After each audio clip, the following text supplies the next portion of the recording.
This is the Illustrator file we'll be working with in After Effects. It's broken up to different layers.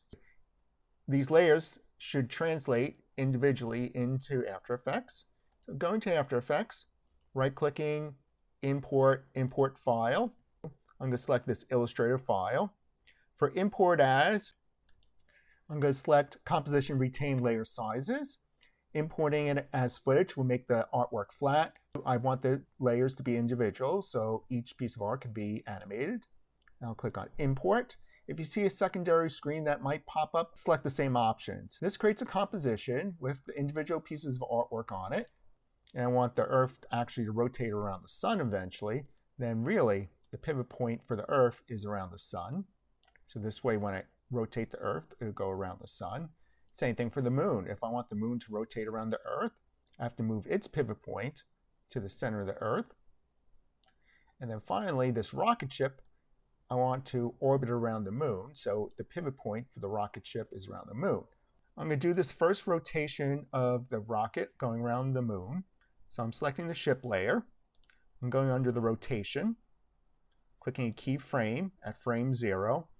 And let's say the orbit takes 3 seconds, which is 90 frames here. I'll type in 1 for this first number, which is 1 full revolution around. So 1 means go 360 degrees around. And it does that. And it does it backwards, defying some laws of physics with the thrust coming out. So maybe instead of 1, I really wanted to write -1 for -360 degrees. And now the rocket ship should orbit the correct way. It only orbits once, and I want this to be a continual orbit going around it. My options are to increase, instead of -1, I could write -10 and put this key way down here, or I could use a line of code. Option click on the stopwatch and enter the term loop out. And that's all you have to do. And then click off. And what this code does is, once this animation is done, it repeats it. It keeps on looping the out over and over and over again. So loop out is a term for the graph. What to do after this graph is done. So that's one animation done.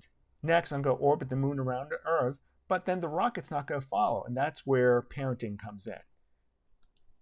Let me first just animate the moon to illustrate the problem.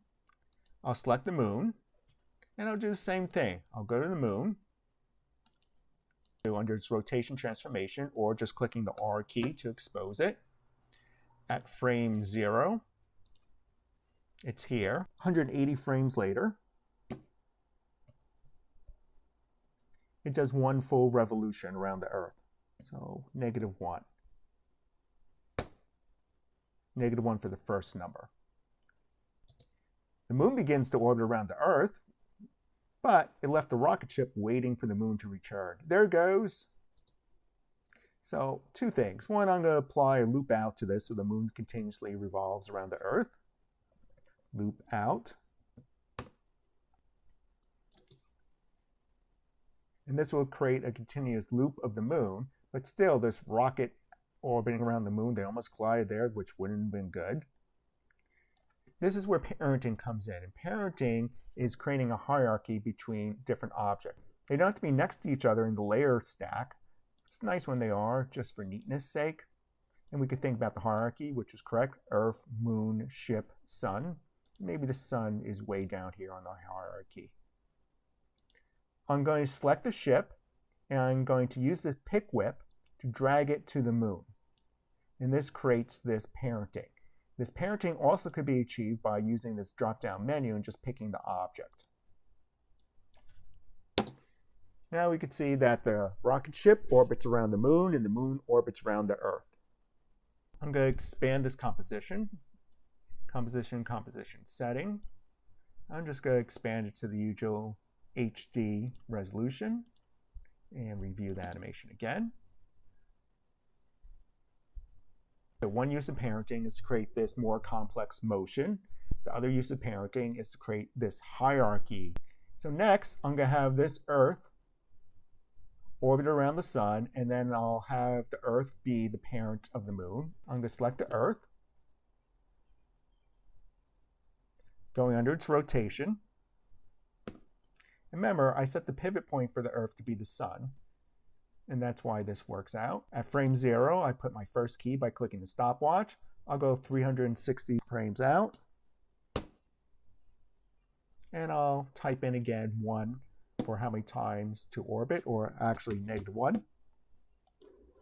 In doing this, we'll see that the Earth goes around, but then the moon crosses over and we lose track of them all as it leaps off, and eventually the moon will come back into view. There it is.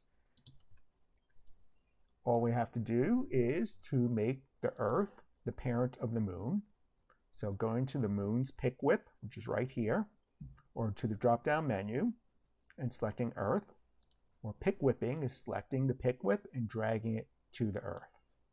And now play, and you can see that the Earth is revolving around the Sun, and there's the moon revolving, but we can't see it all. We'll see it all in a moment from now. So next, I'm going to have the Earth be pick whipped or parented to the Sun. I'm now going to select the Sun. I'm going to scale it smaller and reposition it using the V key for move. So we could see this whole animation work out. Oh, moon just got burnt by the Sun. I think we have to move around the relationship of things.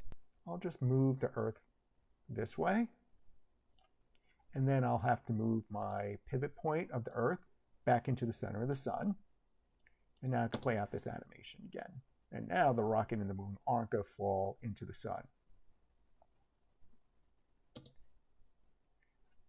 I'm going to select my move tool, recenter all this. Maybe I'll scale it a little smaller to see it. So I'm scaling just the Sun.